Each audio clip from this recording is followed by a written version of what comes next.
찬송 부르겠습니다. 경배 257장입니다. 주님 아는 밖에는 아는 사람 없어요.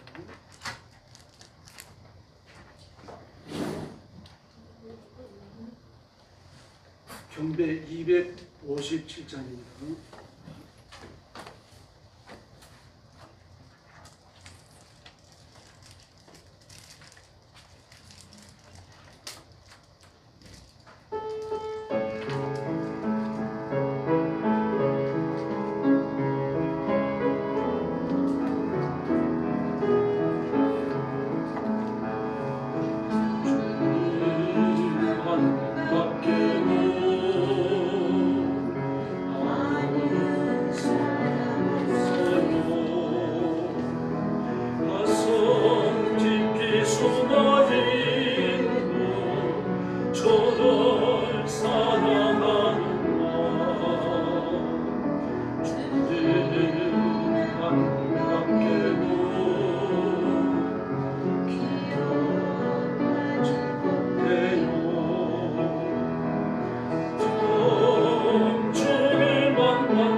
참 258장 부르겠습니다. 나의 모든 행실을.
찬송가 259장 부르겠습니다. 예수 십자가에 걸린 피로써.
예수의 피로 씻겨져서 다 의인이 된 줄로 믿습니다. 찬송가 260장 부르겠습니다. 우리를 죄에서 구하시며.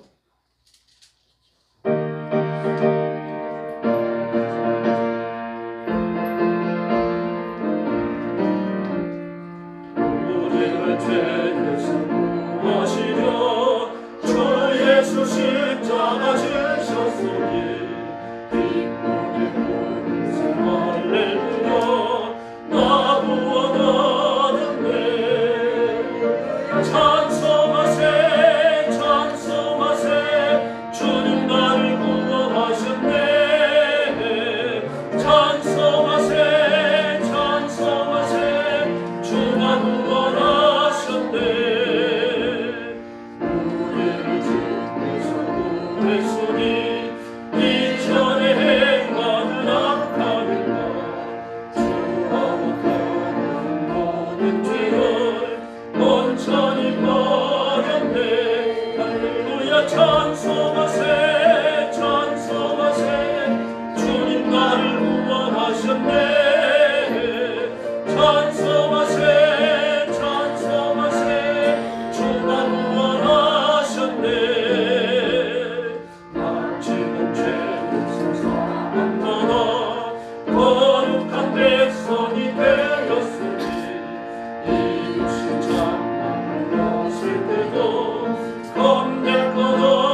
앞에 주일 난예배 올리겠습니다. 다 같이 일어서 주시기 바랍니다. 네, 머리 숙여서 묵상기도 드리겠습니다.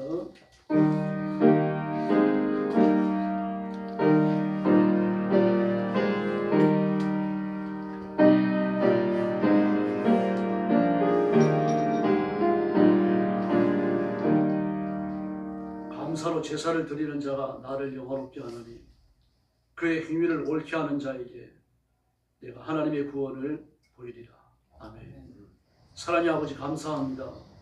저희를 죽음과 저주와 지옥의 흉벌에서 구원해 주시고 하나님의 자녀가 되어 영생의 복을 누리며 그리스도의 보혈로 씻김받아 의인의 반열에 섰으니 감사합니다. 오늘도 하나님 앞에 드리는 이 귀중한 예배가 산제사 되게 하시고 하나님을 기쁘시게 해드리며 하나님을 영화롭게 해드리는 고귀한 예배 되게 하여 주시옵소서. 하나님 앞에 지난 한 주간 동안의 삶이 옳지 못했더라도 용서와 자비를 베풀어 주시고 그리스도의 보혈로 씻기사 의인의 예배가 되게 하여 주시옵소서.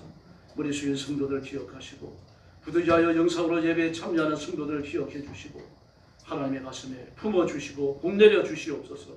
오늘도 온 세상에 흩어져 복음 전하는 신실한 선교사님들과 주의 종들과 사랑하는 성도들을 기억하시고 예배의 현장, 말씀이 선포되는 현장, 선교의 현장마다 주일의 위로와 안식을 한없이 베풀어 주시옵소서. 오늘도 사랑하는 온 성도들을 이름을 불러 품으시고 복내려 주실 줄로 믿습니다. 예수님의 이름으로 간절히 기도 올려옵나이다. 아멘. 찬송가 제21장 부르겠습니다.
성시교도하겠습니다.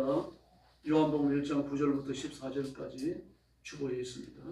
참빛 곧 세상에 와서 각 사람에게 비치는 빛이 있었나니 그가 세상에 계셨으며 세상은 그로 말미암아 진리로 알렸으되 세상이 그를 알지 못하였고 자기 땅에 오매 자기 백성이 영접치 아니하였으나 영접하는 자 곧 그 이름을 믿는 자에게는 하나님의 자녀가 되는 권세를 주셨으니 이런 혈통으로나 육정으로나 사람의 뜻으로 나지 아니하고 오직 하나님께로서 난 자들이니라. 말씀이 육신이 되어 우리 가운데 거하심에 우리가 그 영광을 보니 아버지의 독생자의 영광이요 은혜와 진리가 충만하다. 아멘. 머리 숙여서 신앙 고백하겠습니다. 나는 전능하신 아버지 하나님 천지의 창조주를 믿습니다. 나는 그의 유일하신 아들 우리 주 예수 그리스도를 믿습니다. 그는 성령으로 잉태되어 동정녀 마리아에게서 나시고 본디오 빌라도에게 고난을 받아 십자가에 못 박혀 죽으시고 장사된 지 사흘 만에 죽은 자 가운데서 다시 살아나셨으며 하늘에 오르시어 전능하신 아버지 하나님 우편에 앉아 계시다가 거기로부터 살아있는 자와 죽은 자를 심판하러 오십니다. 나는 성령을 믿으며 거룩한 공교회와 성도의 교제와 죄를 용서받는 것과 몸의 부활과 영생을 믿습니다. 아멘. 자리에 앉으셔서 269장 찬송 드리겠습니다.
김용찬 장로님 나오셔서 기도해 주시겠습니다.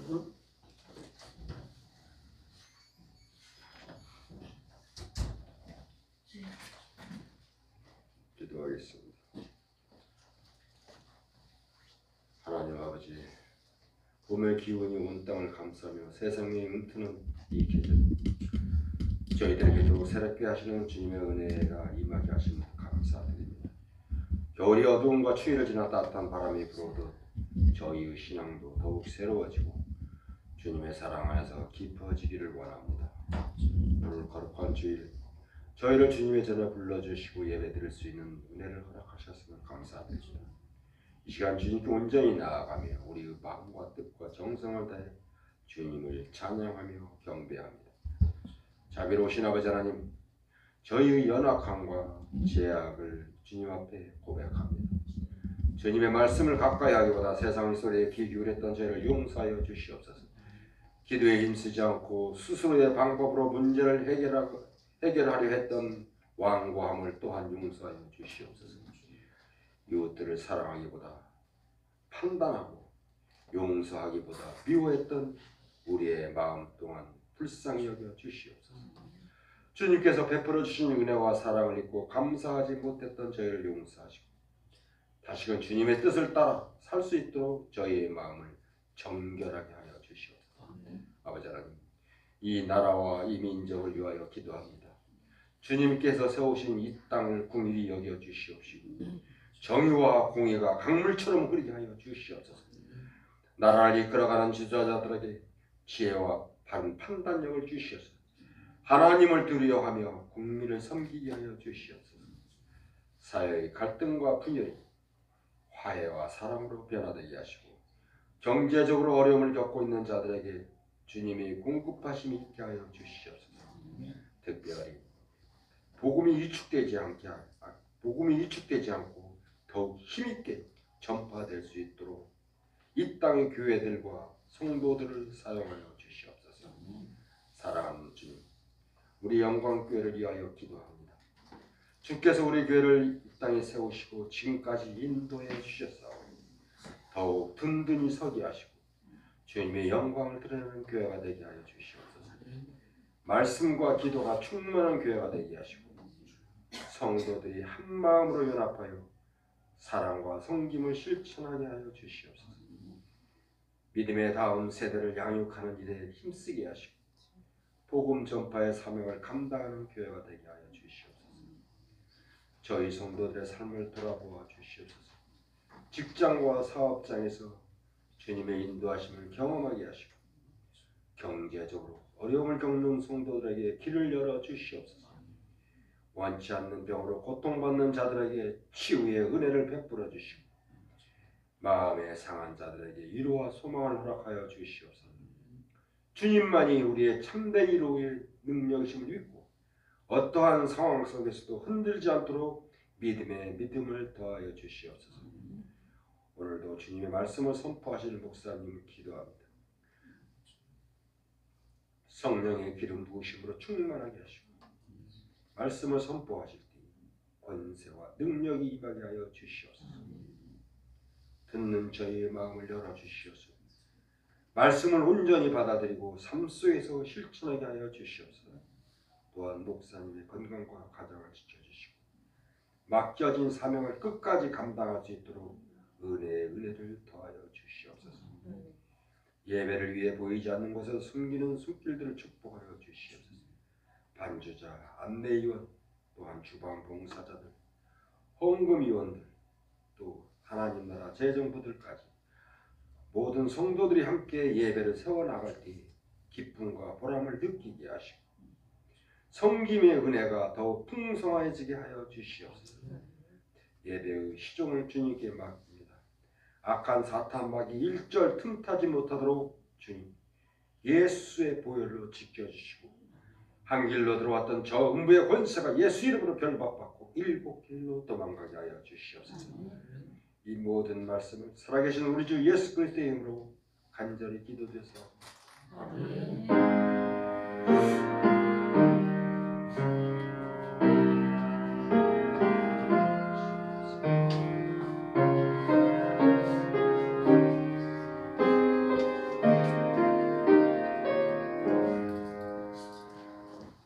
하나님 말씀 공부하겠습니다. 구약성경 이사야 6장 1절부터 5절까지입니다. 구약성경 974페이지입니다. 974페이지 이사야 6장 1절부터 5절까지입니다. 한 절씩 교독하겠습니다. 1절 말씀 제가 먼저 봅니다. 우시야 왕이 죽던 해에 내가 본즉 주께서 높이 들린 보좌에 앉으셨는데 그의 옷자락은 성전에 가득하였고 사람들이 모시고 섰는데 각기 여성나리가 있어 그 둘로는 자기 얼굴을 가렸고 그 둘로는 자기 발을 가렸고 그 둘로는 나뉘어 서로 불러 이르되 거룩하다 거룩하다 거룩하다 만군의 여호와여 그의 영광이 온 땅에 충만하도다 하더라. 이같이 화답하는 자의 소리로 말미암아 문중하게 떠나 요동하며 성전의 영광이 충만한지라. 5절 말씀 같이 봅니다. 그때 내가 말하되 바로다 나여 망하게 되었도다. 나는 입술이 부정한 사람이요 나는 입술이 부정한 백성 중에 거주하면서 만군의 여호와이신 왕을 배웠음이로다. 아멘. 설교 제목 9월의 길입니다. 이사야가 우시야 왕이 죽던 해에 선지자로 소명됩니다. 그 소명 반응을 여기 기록을 했는데 환상을 봅니다. 기도 중이었겠죠. 꿈이라고는 하지 않았습니다. 그러나 너무나 생생하고 있죠. 생생합니다. 그 높이 들린 보좌가 있는데 그 보좌에 계시는 주님을 뵈었어요. 그리고 주님의 옷자락이 온 성전 안에 가득 찼습니다. 이 옷은 그냥 우리가 입은 옷이 아니죠. 영광의 옷입니다. 빛나는 옷. 하나님의 거룩하심이 드러나는 그런 옷입니다. 그리고 그 하나님 위로 서랍이 있는데 한 서랍마다 6개의 날개가 달렸습니다. 둘러는 얼굴을 가리고 둘러는 발을 가리고 둘러는 날아요. 이 날면서 큰 소리로 화답합니다. 거룩하시다 거룩하시다 거룩하시다 만군의 주님, 온 땅에 그의 영광이 가득하시도다. 그렇게 말합니다. 그 소리가 얼마나 우렁찼든지 문지방에 틀가 흔들리고 성전에는 연기가 가득 찼습니다. 이 연기는 불을 떼면서 나오는 그 연기가 아니죠. 영광의 구름을 말합니다. 쇠키납니다. 하나님의 영광이 가득 찬 빛나는 구름으로 성전 안을 가득 채우는 겁니다. 그래서 이사야가 깜짝 놀랍니다. 살아계신 하나님을 뵙거든요. 그래서 다급하게 외칩니다. 재앙이 나한테 닥치겠구나. 나는 이제 죽게 되는구나. 내가 입술이 부정한 사람인데, 입술이 부정한 백성들 중에 살고 있는데 왕이신 하나님을 뵙는구나. 그리고 나서 5절 이하에서 하나님께서 서랍 중 하나에게 제단에 핀 숯불을 가지고 이사야의 입술을 지지게 하시고, 그리고 그를 하나님의 쓰시기에 합당한 성결로 옷 입히십니다. 이사야 1장을 보면은 이사야 선지자는 우시아와 요담과 아하스와 히스기야 왕 시대에 사역했습니다. 그러나 이사야에 이어갖고 사역하는 사람이 예레미야거든요. 그러니까 이사야가 죽은 후에 예레미야가 등장하는 게 아니라 이사야가 살아있을 때 예레미야가 등장을 합니다. 그러므로 예레미야는 므낫세 왕 때에 등장하는 걸로 봐야 합니다. 히스기야 왕의 말기와 겹칠 수도 있겠죠. 이러면서 이제 그 이사야의 기록은 사라집니다. 예레미야의 기록이 나타나요. 다시 말해서 이스라엘 백성들을 위해서 하나님의 말씀을 예언하는 주 사역이 이사야에 의해서 예레미야로 바톤 터치가 됐다는 뜻입니다. 옮겨진 거죠. 그리고 그 사역이 끝납니다. 그럼 히스기야는 뭐 하고 있었을까요? 그 남은 시간 동안 놀았을까요? 그렇지는 않습니다. 유대 역사학자 중에서 가장 뛰어난 사람이 요세푸스입니다. 그는 7권의 역사 서적을 기록했는데 유대의 역사를 잘 기록한 것으로 평가받고 있습니다. 또 사실 역사적 기록은 유일하기도 합니다. 그 요세푸스의 역사와 그 탈무드의 기록을 보면은 이사야 선지자가 므낫세 왕 때도 사역을 한 걸로 기록되어 있습니다. 근데 우리가 아는 대로 므낫세는 아주 악한 왕이에요. 하나님께서 므낫세 왕 때문에, 므낫세 왕의 약행 때문에 이스라엘을 내가 심판하고 말겠다 이렇게 말씀하실 정도로 므낫세가 악했습니다. 그러니 그 눈앞에 벌어지고 있는 므낫세의 죄악을 지적하지 않을 수가 없잖아요. 그 죄악을 지적하는 거죠. 이게 선지자가 할 일입니다. 단순히 시대의 죄악이 아니죠. 정치가 타락할 때 타락한 정치를 지적해야 되는 겁니다. 이 타락한 정치를 지적하면 우리 목사님은 뭐 설교 시간에 정치 얘기를 한다고 그러는데 그 정치 얘기가 아니죠. 정치가 타락했으면 타락한 정치를 지적하고 지적받아야 되는 거죠. 그리고 성경에서 정치의 바른 폼을 가져와야 되는 겁니다. 구약에 나타나는 선지자들, 심지어 예수님의 설교를 보십시오. 그 시대에 타락한 정치인들은 여지없이 야단을 치십니다. 저주까지 하셔요. 이사야가 이 일을 하니까 누가 듣기 싫겠습니까? 므낫세죠. 그리고 므낫세의 부하들이죠. 그 사로잡힙니다. 그리고 탈무드와 요세푸스의 역사책을 보면은 톱으로 켜서 죽었다고 되어 있습니다. 순교의 제물로 사라진 거죠. 성경에는 그에 대한 자세한 얘기가 없습니다. 성경 주변의 책들에 그렇게 기록되어 있습니다. 요세푸스의 역사책은 역사적 사료로서 가치가 높습니다. 이렇게 이사야 선지자는 그 일생을 하나님 앞에 헌신했고 그리고 순교의 제물로 사라집니다. 히브리서 11장은 이사야 선지자로 딱 찍어서 얘기하지 않았지만 톱으로 켜서 죽은 사람이 있다라고 분명히 말을 하고 있습니다. 이사야가 하나님 앞에 예언자로 부름을 받던 때가 바로 우시야 왕이 죽던 해입니다. 그리고 그가 환상을 보는 거죠. 걸어가다 걸어가다 걸어가다 만군의 여호와여, 그의 영광이 온 땅에 충만하고, 이 메시지를 듣는 겁니다. 그 모습이 얼마나 놀라운지 모릅니다. 꽃자락이 온 성전에 가득 있고 영광의 구름으로 가득 찼고 천사들이 말입니다. 그 서랍들이 목이 터지도록 찬양을 외치는 겁니다. 얼마나 찬양 속에 우렁 찼던지 막 성전에 문지방이 우르릉 우르릉 하고 울렸어요. 집이 흔들리는 겁니다. 그래서 그는 자신의 부족한 것을 발견하는 겁니다. 내가 여호와 앞에서 이 더러운 것이 여호와 하나님 앞에서 여호와 하나님의 얼굴을 뵙는구나. 그래서 뭐라고 말합니까? 화를 나나에 망하게 되었구나. 이 내가 하나님 앞에 지금 망할 인간이 됐구나. 이제 심판을 받아 죽겠구나. 그렇게 절망 속에 외치죠. 그래서 천사 서랍들 중에 하나를 보내가지고 제단의 필수불로 이스라엘 선지자의 입술을 지지게 합니다. 하나님 이걸 용서하시고 받아주신다는 이야기입니다. 그럼 왜 입술을 찢었을까요? 가슴을 찢을 수도 있잖아요. 머리를 찢을 수도 있겠죠. 죄에 대한 지식과 죄에 대한 열정이 가슴과 머리에서 물부터 터져나요. 근데 입입니다. 이 제단의 필수불은 하나님 앞에 예물을 드릴 때에 사용하는 숯입니다. 근데 이스라엘 백성들은 광야를 여행하고 또 가나안에 들어왔을 때 마찬가지입니다. 다른 불은 쓸 수 없었습니다. 이 모세가 하나님의 성막을 지어가지고 봉헌 예배를 드릴 때 하나님의 영광이 강력하게 임하면서 그리고 불이 떨어집니다. 바로 그렇게 하늘로부터 떨어진 하나님의 불, 그 불을 고이 간직하게 하셨고 제사를 드릴 때 반드시 그 불을 수행하라 합니다. 아론의 두 아들들은 술이 취해가지고 이게 하나님이 주신 불인지 평범한 불인지 구분을 안 하고 그냥 아무 불이나 갖다가 제사를 드리다가 둘이 죽습니다. 반드시 그 불만을 써야 되는 거죠. 이 불이 비가 오나 눈이 오나 하나님의 그 법궤가 성막에서 지나가는 동안 행진하는 동안 40년간 보존되어지고 이 가나안에 들어와서도 보존되어졌습니다. 그 불입니다. 그럼 이 불은 없어지죠. 언제 없어집니까? 하나님 앞에 이 솔로몬이 성전을 지어서 봉헌하고 봉헌 예배를 드릴 때 사라집니다. 다시 한 번 더 불이 떨어집니다. 그 이후로 성전에 사용되는 불은 바로 솔로몬의 성전 봉헌식 때 하나님 앞에서 떨어졌던 불입니다. 그 불이 보호됩니다. 이 불은 따로 불통이 담아 봉헌한 것이 아닙니다. 하나님 앞에 번제로 바쳤던 바로 그 번제단의 제 속에 보관되었습니다. 이게 성전에서 일어났던 10가지 기적 중에 하나입니다. 제가 10가지 기적을 다 소개해 드린 적이 있습니다.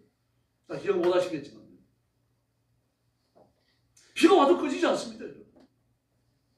바람이 불어가 재가 날려도요 그 불은 꺼지지 않았습니다. 그래서 기적인 거죠. 이 불입니다. 이 숯불을 가져다가 그리고 이사야의 입술을 찢었다는 이야기입니다. 죄에 증가된 죄물을 불사한 불이죠. 짐승을 불태움으로 죄를 처리했던 속죄의 불입니다. 입술을 찢었어요. 입술이 부정하기 때문입니다. 왜 입술이 부정합니까? 사람은 그 가슴에 뭐가 들었는지 머릿속에 뭐가 들었는지 몰라요. 두 가지를 봐서 압니다. 하나는 말입니다. 말이 들어오면 마음이 들어온 거예요. 들어온 것을 말로 뱉어내는 겁니다. 그 마음에 악이 가득한 사람은 그 말 한마디 한마디에 악이 섞여갖고 나오는 겁니다. 이 마음이 불편한 사람은 자기도 모르게 불편한 감정이 언어에 섞여 나오잖아요. 뭐 마음이 짜증스러우면 말이 짜증스러워요. 얼굴도 짜증스럽고요. 표정도 짜증스럽죠. 바로 그 말이라고 하는 것은 마음에 가득한 것이 밖으로 표현되는 것 중에 하나입니다. 또 하나는 행동이에요. 그 마음이 평안함을 품고 있는데 행동이 완악하고 과격한 행동이 나올 수 없는 거죠. 그 중에 하나, 그 입술을 찢어주셨습니다. 입술이 부정한 것은 부정한 마음을 품었기 때문이고 부정한 생각을 했기 때문이고 부정한 행동을 했기 때문인데 그 입술을 찢은 것은 하나님 그 인격을 치료하신다는 것입니다. 그 영을 치료하시고 속사람을 치료하시고 온전케 하시고 깨끗게 하신 줄을 믿습니다. 이렇게 죄인이 하나님의 은혜를 받는 건 자신의 절망을 깨달을 때입니다. 화로가 나야 망하게 되었다. 이제 나는 망하는구나. 전능하신 하나님, 성결하신 아버지, 온 우주의 주인이신 창조주 아버지 앞에 이 더러운 입술을 가진 내가 노출되고 자신의 철저한 절망입니다. 그러므로 하나님 앞에 자신의 수치, 절망스러운 자신의 처지를 깨닫는 것보다 더 큰 은혜가 없습니다. 내가 스스로 죄인임을 깨달을 때 하나님의 용서가 시작되기 때문입니다. 죄의 삭은 사망입니다. 하나님 앞에서 어떤 죄도 그냥 무사 통과하는 건 없습니다. 어떤 죄를 지었든 큰 죄를 지었든 작은 죄를 지었든 사람을 망하게 했던 사람의 생명을 빼앗았던 바이럴 하나를 훔쳤던 어쨌든 죄의 삭은 사망입니다. 그 죄를 짊어지고 천국에 이를 사람은 아무도 없습니다. 그러므로 우리도 하나님 앞에 섰을 때 이사야 선지와 같이 절망해야 됩니다. 화로가 나요 망하게 되었다. 전능하신 하나님 창조주 하나님 앞에 죄를 가득 찬 내가 엎드려 있구나. 이 생각이 들어야 합니다. 이 복된 겁니다. 누가복음 18장에 보면 바리새인과 세리 기도가 나옵니다. 바리새인은 따로 서서 기도했다고 되어 있습니다. 누가복음 18장 따로 서서. 이 세리와 섞이지 않았다는 이야기죠. 뿐만 아닙니다. 그러나 하나님 앞에서 기도하지만 하나님과의 관계성도 없습니다. 그 따로 섰습니다. 하나님과의 관계성이 없이 하나님 앞에 자신을 따로 세운 겁니다. 하나님과의 은혜의 관계, 하나님과의 자비의 관계, 하나님과의 죄사함과 축복의 관계를 설정하는 것이 아니고 따로 섰습니다. 얼마나 오만한지 알 수 있겠죠. 그래서 말합니다. 하나님, 저는 다른 사람들 토색 프로에 가늠하는 자들과 같지 아니하고 저 뒤에 서가지고 엎드리는 세리와도 같지 않은 걸 감사합니다. 저는 일주일에 2번씩 금식하고 소득이 11주를 드립니다. 그러므로 따로 섰다라고 하는 것은 하나님과의 관계성 속에 자신의 죄성을 고백하지 않는다는 이야기입니다. 섰어요. 하나님 앞에 설 인간이 누가 있습니까? 엎드려야 되는 거죠. 엎드려야 되고 얼굴을 땅에 대야 되는 것이고 하나님 저는 죄인입니다. 저를 살려주십시오. 그렇게 외쳐야 되는 거죠. 그걸 따로 섰습니다. 얼마나 자신이 자랑스러우면 하나님 앞에 따로 설 수 있겠어요. 그래서 그는 자기에 대해서 자신에 관하여 하나님 앞에 기도하는 겁니다. 자신에 관하여서 기도할 때 부정하고 연약하고 죄사함이 아니죠. 자신의 잘난 것, 의로운 것 이걸 가지고 꺼내놓는 겁니다. 그러면 이건 기도가 아니죠. 자기 자랑입니다. 자기 만족함의 표시예요. 근데 세리는 어떻습니까? 감히 얼굴을 들지도 못합니다. 눈을 들어서 하나님을 쳐다보지도 못해요. 그러면서 가슴을 치면서 말합니다. 하나님 저를 불쌍히 여겨주십시오. 저는 죄인입니다. 저는 죄인입니다. 기도라는 것은 하나님의 자비를 구하기 위해서 하는 겁니다. 내가 한 것을 자랑하기 위해서 하는 건 기도가 아닙니다. 여러분. 마귀가 하는 거죠. 온갖 오만과 교만을 다 뜨는 건 마귀입니다. 나 어떤 사람은 간증하는 것처럼 해가지고 막 자기를 자랑하는 사람도 있습니다. 여러 봤어요. 저는 그래서. 간증도 아니고 아무것도 아닙니다. 기도하는 것도 아닙니다. 기도 시간에 자기 잘난 것들을 늘어놓는 사람이 있습니다. 막 하나님 막 이런 복을 주셔서 감사합니다. 그런 식으로 기도하면서요. 그런 얘기를 대표기도 때 합니다. 자기 자랑하려고 하는 거죠. 성도들 앞에 좀 뻗으려고요. 내가 이런 복을 받았다. 이런 은혜를 받았다. 하나님 앞에 대단한 존재다. 이것 좀 드러내고 싶은 거예요. 근데 세리는 그렇지 않았습니다. 이 진정한 기도는 바로 세리와 같은 기도입니다. 그래서 주님은 세리를 칭찬하고 그를 의롭다고 인정하십니다. 세리가 죄가 없기 때문이 아니죠. 죄가 있기 때문입니다. 이 죄가 있어서 하나님 저는 죄인입니다. 저는 죄인입니다. 가슴에 더러운 죄를 하나님 앞에 끌어내 놓을 때 하나님 그를 용서하셨고 그 자백을 들으시고 성결케 해주신 것을 믿습니다. 그럼 바리새인은 어떻습니까? 자기네 옳은 점만을 잔뜩 자랑하고 나왔습니다. 더구나 저런 세리와 같지 않은 걸 감사합니다. 세리와 같이 있는 것조차도 자기가 부정해지는 것 같은 그런 언어를 지금 사용하고 있는 거예요. 주님 앞에 이런 사람은 필요하지 않습니다. 주님께 필요한 사람은 의원을 필요로 하는 병든 자와 죄인입니다. 자신의 행동을 생각하면 막 자다가도 일어나서 기분이 좋은 뭐 이런 사람이 아닙니다. 그런 사람은 자기가 자기를 구원하면 됩니다. 하나님의 구원을 바랄 필요도 없는 거죠. 충분히 의로운 자들은요. 스스로 구원합니다. 하나님은 예수님을 보내시고 예수님의 십자가에 죽으시고 부활하시고 지금도 우리와 함께 계시고 있습니다. 이건 하나님께서 예수님께서 우리의 자랑을 들어놓으신 게 아닙니다. 여러분. 주님의 대속의 사랑이 아니면 멸망받을 소망 없는 죄인을 위해서 오신 거예요. 이 자리에서 저와 여러분이 소망 없는 죄인이라는 것을 발견하시기를 바랍니다. 그래 하나님의 은혜가 임하는 겁니다. 범죄자가 재판을 받을 때 자신의 죄를 뉘우쳐야 돼요. 막 잘난 듯이 말입니다. 얼굴을 반짝 들고서 말입니다. 온갖 핑계를 다 대립니다. 이재명 보십시오. 그 더러운 죄들이 말이야 켜켜로 쌓여져갖고 수만 페이지의 고소장이 나 있는데도 불구하고요. 온갖 핑계를 다 대면서 요리 피하고 저리 피합니다. 나중에는 막 판사가 화가 나가지고 말이죠. 고소장을 이재명한테 던져버리잖아요. 그렇게 뻔뻔한 인간을 못 봤다는 거예요.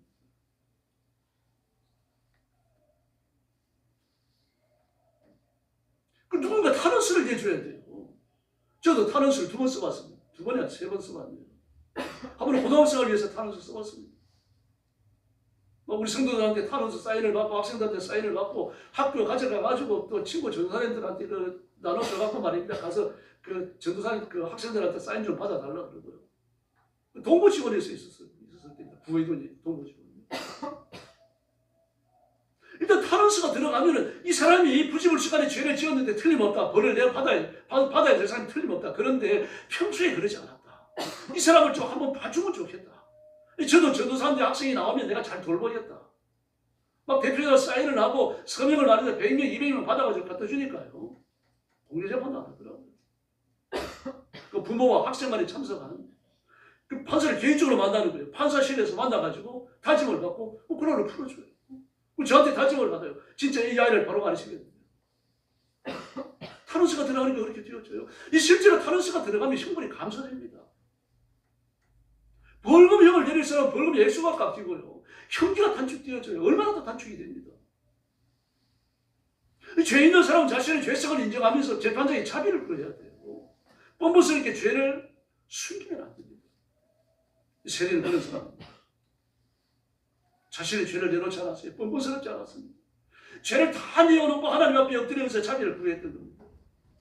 자신의 죄를 깨닫고 잘못을 인정하고 회개하면 하나님께서 죄를 용서하시고 자비를 베푸시는 줄 믿습니다. 인간은 절망적이고 스스로 구원할 수 없다는 걸 하나님 누구보다 잘 아시기 때문입니다. 예수님이 십자가에 못 박히시기 전날 밤 2명의 제자가 예수를 배신합니다. 그러니까 잘 아는 대로 하나는 가룟 유다는요. 은 30에 예수를 팔아넘겨요. 그런데 은 30이 아니에요. 출애굽기 21장 32절을 보면 소가, 잘 들으세요. 소가 남종이나 여종을 받아가지고 죽이면 소주인은 죽은 남종이나 여종의 주인에게 은 30을 주고 그 사는 소는 죽이라고 먹지 말라는 거예요.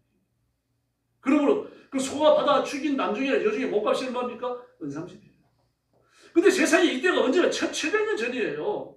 1700년 전. 1700년 전에 종의 몸값이었던 은 30을 1700년 후 예수님께 제공을 하는 겁니다. 예수님 시대에는요, 병들어 가지고 어디 쓸 데도 없는 갖다 버리고 그 무덤에 갖다 묻어야 될 그런 종의 몸값이 은 30이었어요. 그 제사장들과 이 가룟 유다가 치밀하게 계획을 세워갖고 예수님께 줄 수 있는 최고의 모욕을 준 겁니다.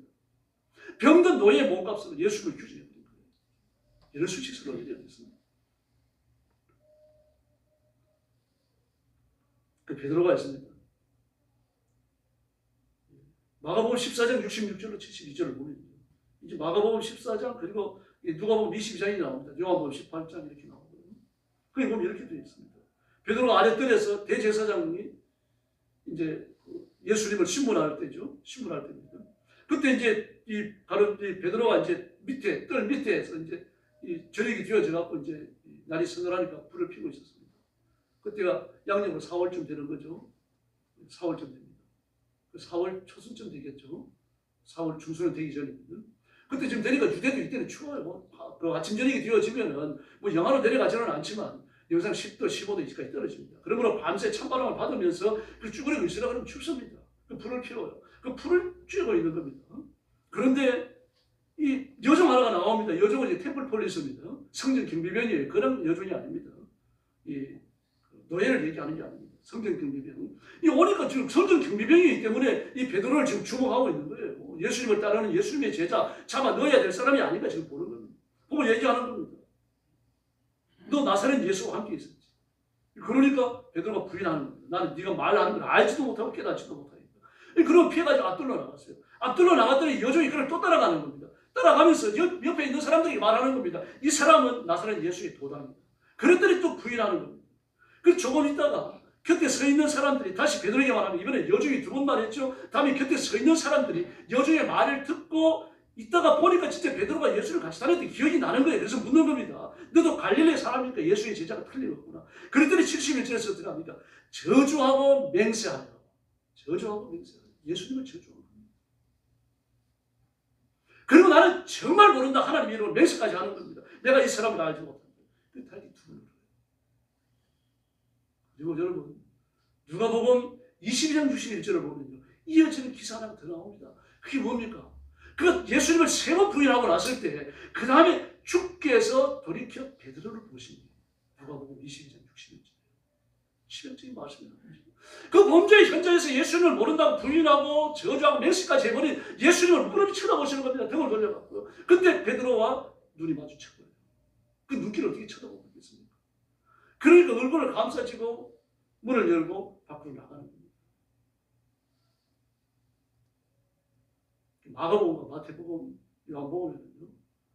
그때 달기 물더라 그랬습니다. 그런데 예수님께서 달기 3번 물고 나서 베드로를 쳐다보셔요. 누가 보는 기록입니다. 그리고 예수님, 베드로도 말입니다. 예수님이 쳐다보실 때 예수를 왜 받겠습니까? 닭구름살을 들고 바라본 거예요. 그리고 누가복음 22장 62절을 보면요. 밖에 나가 심히 통곡하니라. 물었어요. 자신의 죄를 그 자리에서 발견한 겁니다. 그럼 나가서 물었어요. 가늠자는 어떻게 합니까? 안 물었어요. 양심의 가책은 됩니다. 내가 죄 없는 사람을 죽음에 넘겼구나. 그래가지고 그 돈을 쓸 수가 없으니까 성전부에 돌아갔다 주죠. 성전에서 그 돈을 내줬던 제사장이 있다가 그 돈을 받아들이고 뭐라 그러니까 핏값으로 내준 돈인데 성전에 못 드립니다. 그러면서 여행자가 죽었을 때 무덤으로 쓰기 위해 가지고 그 밭을 삽니다. 그 돈 가지고. 마태복음 27장 5절을 보니까 유다가 어느 성소에 던져 물러가 스스로 목매 죽으니라. 사도행전 1장 18절에는 이 사실 좀 더 자세히 묘사되어 있죠. 이 사람이 목매 죽으니까 몸이 곤두박질하여 배가 터져 창자가 다 터졌다. 이런 묘사는 성경에 잘 안 나와요, 여러분. 너무 선정적이잖아요. 너무 과격하잖아요. 근데 이런 표현을 그대로 씁니다. 천계명을 정의하기 위해서, 바알 숭배를 정의하기 위해서, 신명기, 레위기에도 이런 강한 어조이 많이 나오죠. 아주 성정적, 성경 선정적이고 강한 어조이 많아요. 도저히 공념에서 이렇게 어려운 기록들이 나와요. 이런 기록이 나올 때는 주의 깊게 보셔야 됩니다.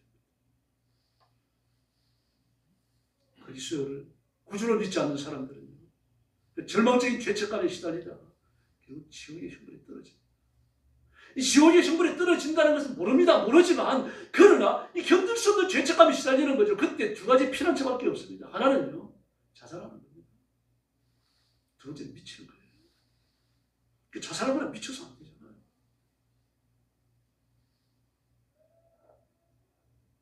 어떤 목사님은 자살하고 나서 우리 설교가 굉장히 비판적이고, 그래서 비판적인 성도들이 그런 말 따랐어요. 자살하고 나서 희한한 글 하나를 남겼습니다. 영상으로 남겼어요. 자살하는 건 마음에 병이 들어서 그렇다. 우울증이라고 하는 병이 들 거다.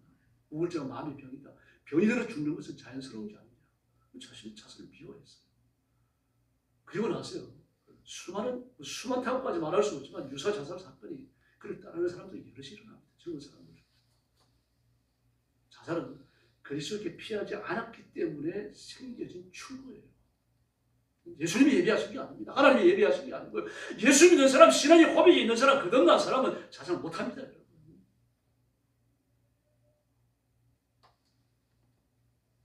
우리가 범죄했을 때 가장 중요한 것은 그 다음에 무슨 행동을 취하는가 이겁니다.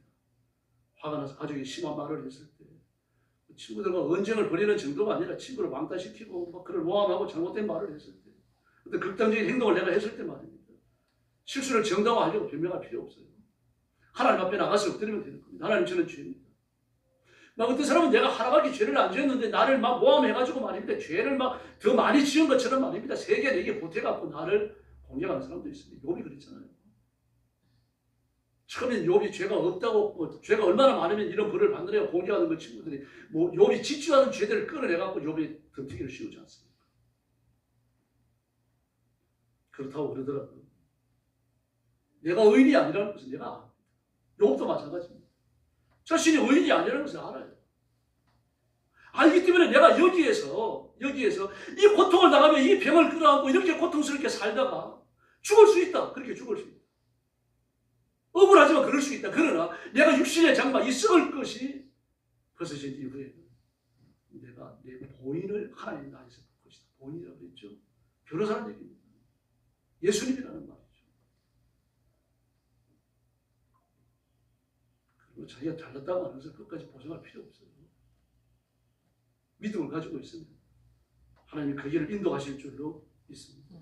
성경시대의 많은 위인들이 의롭고 깨끗했던 사람들이 아닙니다. 다 흠이 많고 죄가 많았던 사람이에요. 그런데 그 죄를 인정했을 때 죄를 용서받았던 모세가 보십시오. 얼마나 성급하고 폭력적이었어요. 세상에서 싸움을 뜯어 말리다가 싸움에 휘말리는 사람이 있습니다. 싸움을 뜯어 말리다가 죽이는 사람이 있습니까? 그러니까 모세는 그랬어요. 아주 고집이 셌어요. 근데 이스라엘 건국제가 됩니다. 모든 사람을 가슴에 품습니다. 고라까지도요. 모세는 직접 대적하지 않았어요. 하나님이 그를 보내셨죠. 다윗도 그렇습니다. 말씀에 철저히 굴복했습니다.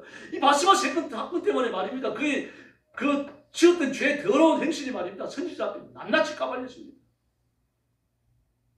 그래도 그는 선지자를 대적하지 않았어요. 51편에 보니까 가슴을 칩니다. 그걸 울어요. 주의 성령을 내게서 거두지 마십니다. 성령을 거두신 그 사울이 어떻게 되는지 봤기 때문에 눈물로 기도합니다. 주께서 제사를 원하시면 제가 드렸을 것입니다. 그러나 주께서 원하시는 것은 상한 심령이 아닙니까? 제가 가슴을 치며 눈물로 회개합니다. 나는 저를 치료해 주십시오. 저는 죄 중에 잉태되어졌고 죄 중에 출생했고 죄 중에 살았고 저는 가능성이 없는 인간입니다. 그러므로 하나님 제게 앞길을 열어주십시오. 눈물로 기도해요. 15편. 그리고 그 일어섭니다. 바울도 마찬가지입니다. 자기 고집 때문에 교회가 쪼개지는 그 분란을 초래하잖아요. 뭐 교회가 쪼개진 건 아닙니다. 교회가 쪼개진 거와 똑같죠. 바나바 사건이요. 마가 사건이요. 그러나 그는 하나님 앞에 다시 엎드립니다. 이처럼 고대 성경시대에 나타났던 성경의 위인들이 하나같이 동일한 점은 죄를 인정했고 죄를 회개했다는 점입니다. 그리고 구원의 길이 어디에 있습니까? 예수님의 이름에 있는 줄로 믿습니다. 죄짐을 맡기는 일은 예수님의 이름에서 시작되는 겁니다. 예수님 말고는 우리의 죄짐을 맡길 데가 없습니다, 여러분. 예수님 아니고는 우리의 인생, 내가 살아가는 삶에 어떤 변화도 기대할 수가 없습니다. 우리가 정치인들을 믿을 수 없는 이유가 어디 있습니까? 그들은 예수님을 안 믿기 때문입니다. 예수님을 믿고 하나님 앞에 엎드리면 되는 겁니다. 윤상현 씨도 한수 집사님이거든요. 오늘 이번에 그 기독교인들이 모여갖고 말 몇십 명 모였습니다. 국회의원들이 모여갖고요. 그 헌법재판소 이렇게 돌면서 땅 밟기 했더라고요. 그 여호수아가 이스라엘 백성들과 여리고를 무너뜨릴 때 땅 밟기 했던 것처럼. 그 처음에는 나와가지고 인터뷰하면서 땅 밟기 했던 사건을 그 성경에서 비롯된 거라고 얘기 안 하더라고요. 근데 두 번째 나와서 얘기를 하더라고요. 나는 기독교인이고 기독교인 국회의원들이 모이는 모임 회장이 나다. 이번에 이건 이 여호수아서에 나오는 땅 밟기라는 것인데 구약 백성들이 여리고를 무너뜨릴 때 땅 밟기를 무너뜨렸다. 현재도 이번에 무너집니다. 우리는 하나님 앞에 이 민족을 돕달라고 기도하고 땅 밟기는 사실 조금 위험한 겁니다. 하나님을 전적으로 신뢰하는 의미는 좋아요. 그런 행동은요. 무속적 신앙과 끈이 닿을 수 있는 위험이 있습니다. 좀 조심해야 됩니다. 뭐 그래도 말입니다. 공개적으로 나서가지고 국회의원이 나는 기독교인이다, 성경에 나온 기독교나 난 땅 밟기를 하고 있다. 막 이걸 보는데 많이 후련하시더라고요. 아, 우리나라 소망이 있구나 이렇게. 윤석열 대통령 누가 물었잖아요. 당신이 감옥 안에서 가장 많이 한 게 뭡니까? 기자가 물었어요. 그랬더니 뭐라 그럽니까? 성경 읽은 거다. 성경 읽은 걸 내가 가장 많이 했다. 근데 그런 것들은 TV에 하나도 안 나오잖아요. 유튜브에만 나옵니다. 여러분, 우리 소망은 예수 있게 있는 줄로 믿습니다. 어제도 광화문에 좀 나가고 싶었는데 못 나갔어요. 3.17 집회보다 더 많이 모였다고 그럽니다. 엄청났습니다. 전국에서 모이면 아마 1000만이 넘는답니다. 뭐 여의도에서 그냥 모였죠. 구미에서 또 모였죠. 뭐 사방에서 모였습니다.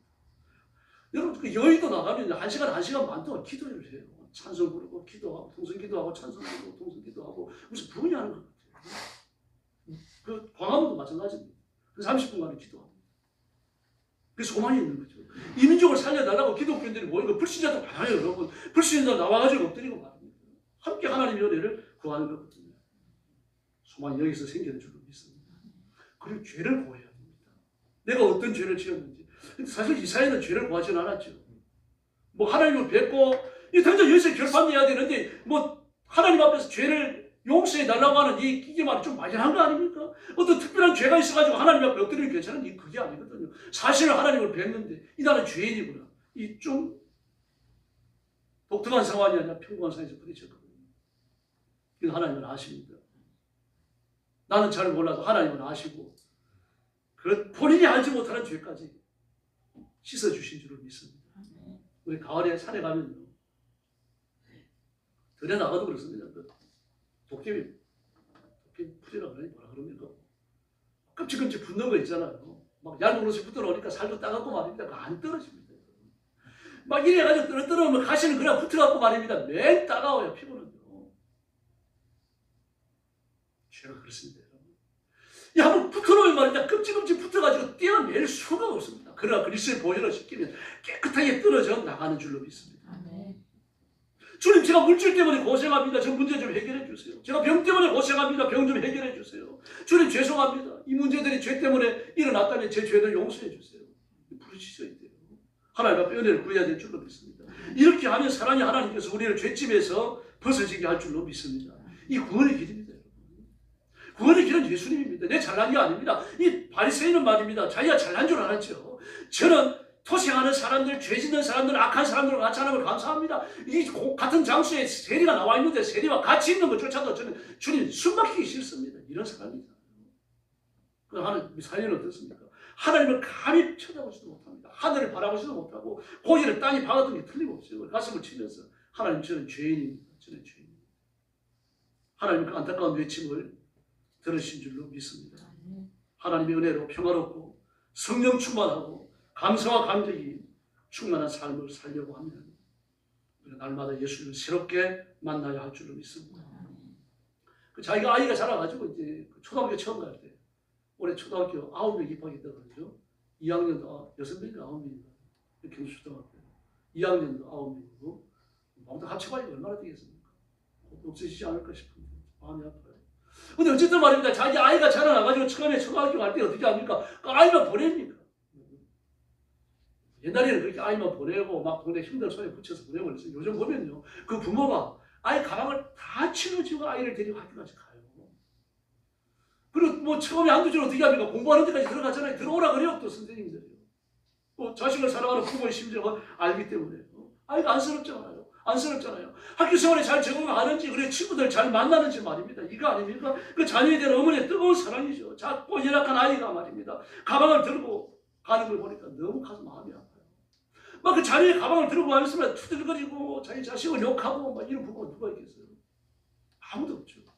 기분 좋아서 갖고 바빠도 갑니다. 그 이유가 어디 있어요? 자식을 사랑하기 때문에. 자녀가 아플 때는요.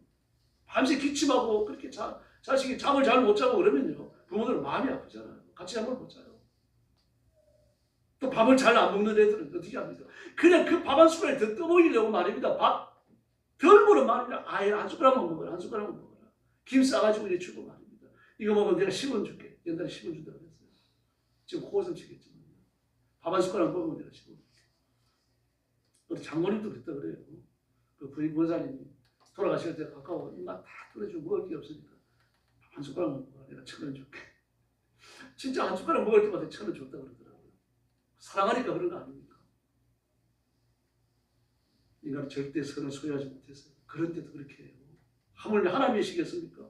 독생자까지 주신 분이 뭘 아까워하시겠습니까? 그래서 하나님을 바로 하시겠습니다.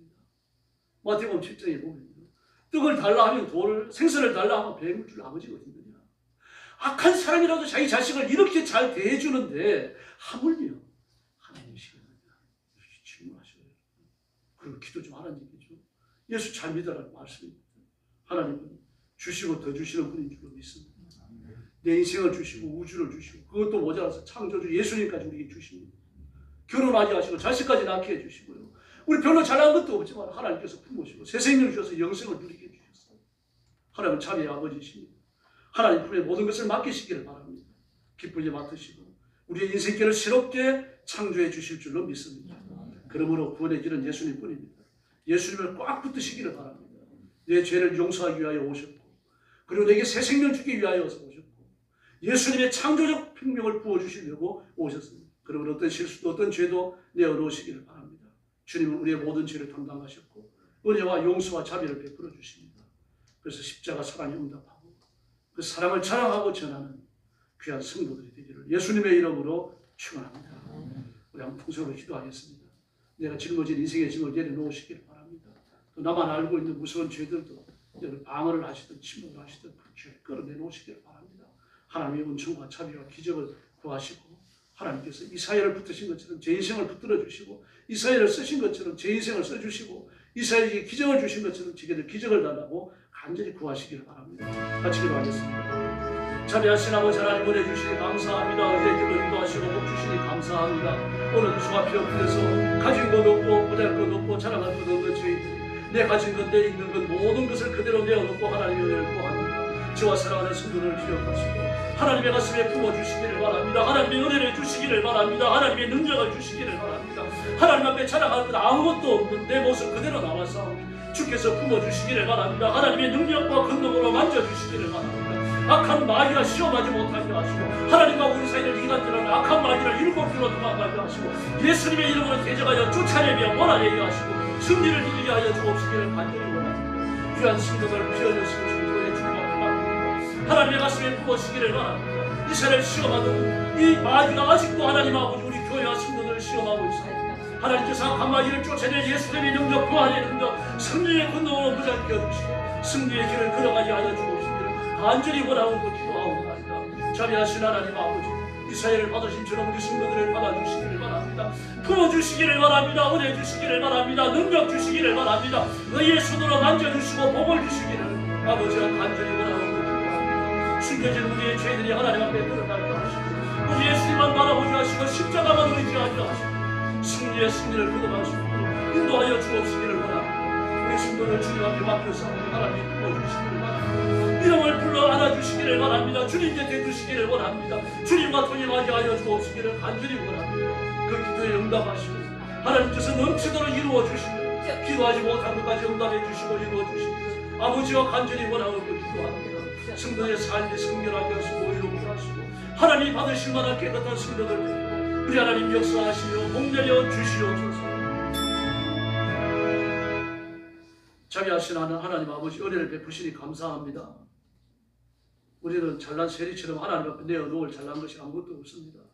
그럼에도 불구하고 교만할 때가 있고 죄를 짓고도 짓지 않은 척할 때가 있습니다. 저희들을 용서해 주시고 하나님 앞에 성결한 마음, 깨끗한 마음, 깨어진 심령으로 주님 앞에 날마다 새롭게 서도록 도와주옵시기를 간절히 원합니다.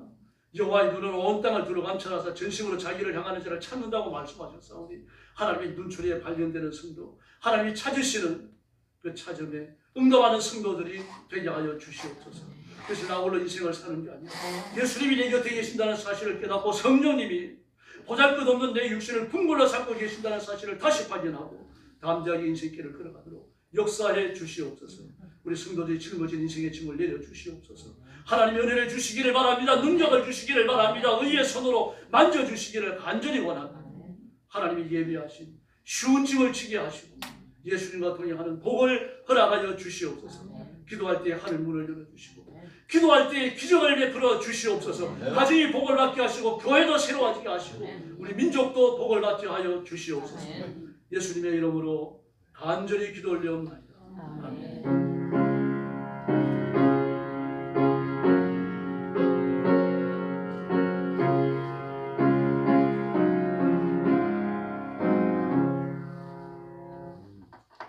찬송가 259장 부르겠습니다. 3절 4절 부를 때 헌금해 주시기 바랍니다.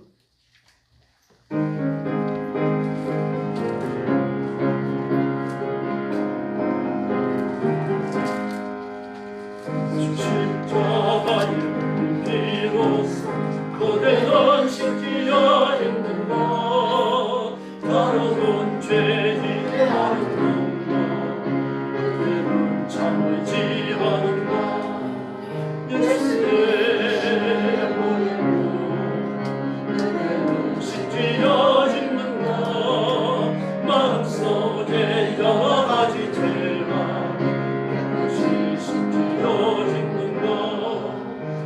예수와 만났음을 함께 그대는 행동을 하는가 한때나 어디서나 그대 십자가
기도하겠습니다. 자비하신 아버지 감사합니다. 순서에 따라 봉헌합니다. 자신의 온 몸과 마음과 생명과 힘과 정성을 다하여 예배하며 예물을 드립니다. 주일 아침에 헌신을 기뻐 받으시고 아벨과 그 예물을 받으신처럼 우리 성도들과 예배와 예물을 연락하여 주시옵소서. 그분의 손은 안수하여 주시고 하나님의 복으로 충만히 채워주시기를 원합니다. 험한 세상에서 마귀의 시험에 휩쓸리지 않게 하시고 세속의 물길에 휩쓸리지 않게 하시고 이 모든 것들을 뿌리치고 예수님을 향하여 승리의 행진을 계속하게 하여 주옵소서. 성령 충만하게 하시고 건강의 복을 주시고 물질의 복을 주시며 예수님의 십자가 은혜를 만나는 사람마다 자랑하고 전하는 깨어있는 신부들 되게 하여 주시옵소서. 이 물질을 주께 봉헌하오며 예수님의 이름으로 간절히 기도 올리옵나이다. 아멘.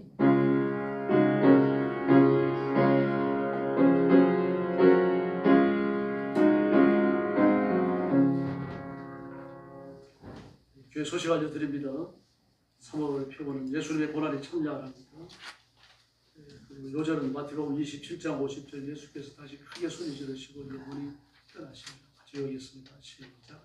예수께서 다시 크게 소리 지르시고 영혼이 떠나십니다. 아멘. 마태복음 27장 50절입니다. 사순절 기간인데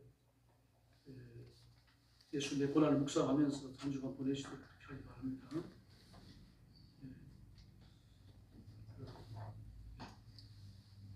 예수의 부활절이 되면 또 부활절 계산하는 걸 다시 한번 더 올리겠습니다만, 니케아 총회에서 세계 공원에 그때 교회 지도자들이 니케아에 다 모입니다.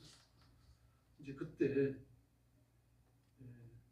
40일간 고난 기간을 어떻게 보낼 건지 사순절을 예수의 부활절이 언제인지 부활절이 수도 없이 많았어요. 몇십 개가 됐습니다. 그걸 정리하기 위해 좀 모였는데 6월절을 기준으로 정리해야 되잖아요. 그래서 6월절이 보름이거든요. 그래서 파스칼 보름이라고 합니다. 파스칼은 그 프랑스어로 6월절의 뜻입니다.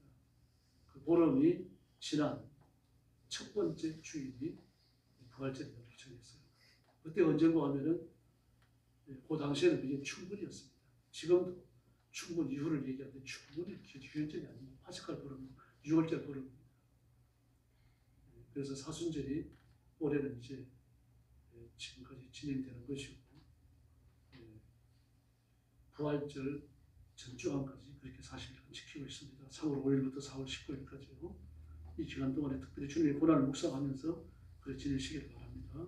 나라와 민족을 위해서 기도해 주시고 그리고 선교사님들을 위해서 부르시고 여러분 자신과 가정을 위해서 교회의 평안을 위해서 교회의 성장과 성수 교회의 부흥을 위해서 뜨겁게 부르짖어 주시기 바랍니다. 그리고 내일 시차례가 있습니다.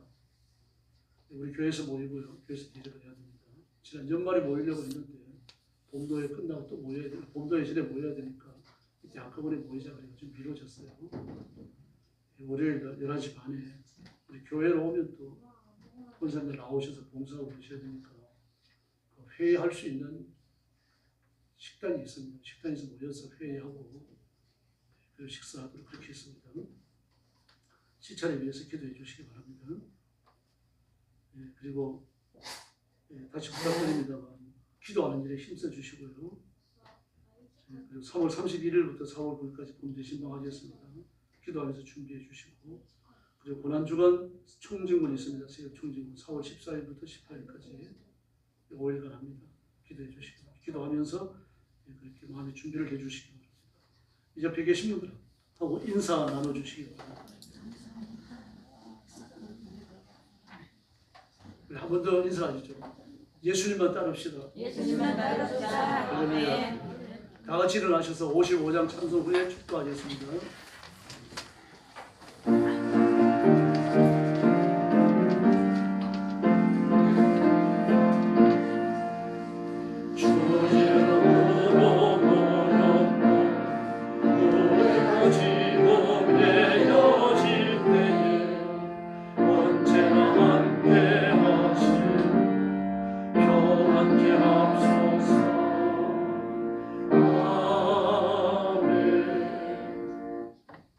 이제는 우리 구주 예수 그리스도의 은혜와 하나님 아버지의 극진하신 사랑과 성령님의 도우심과 인도하심과 교통하심이 오늘 주일날 예배에 참여하여 감사함으로 말씀을 받고 이 말씀을 따라 생명의 주인이시며 속죄의 주인이시며 우리 영생의 주인이신 예수님만 따르며 예수님만 의지하며 예수님만 믿기로 마음에 결심하는 사랑하는 모든 성도들 머리 위에 영원토록 함께 계실지어다.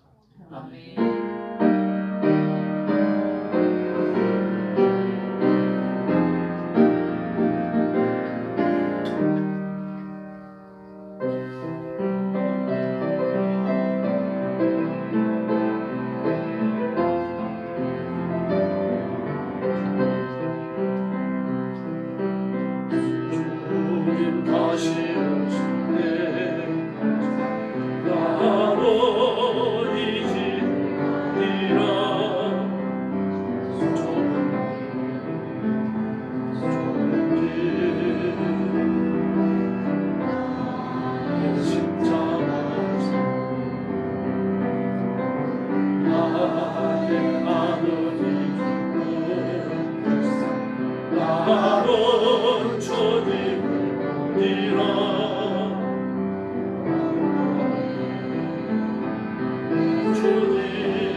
주님 다시 오실 때까지 나도 믿어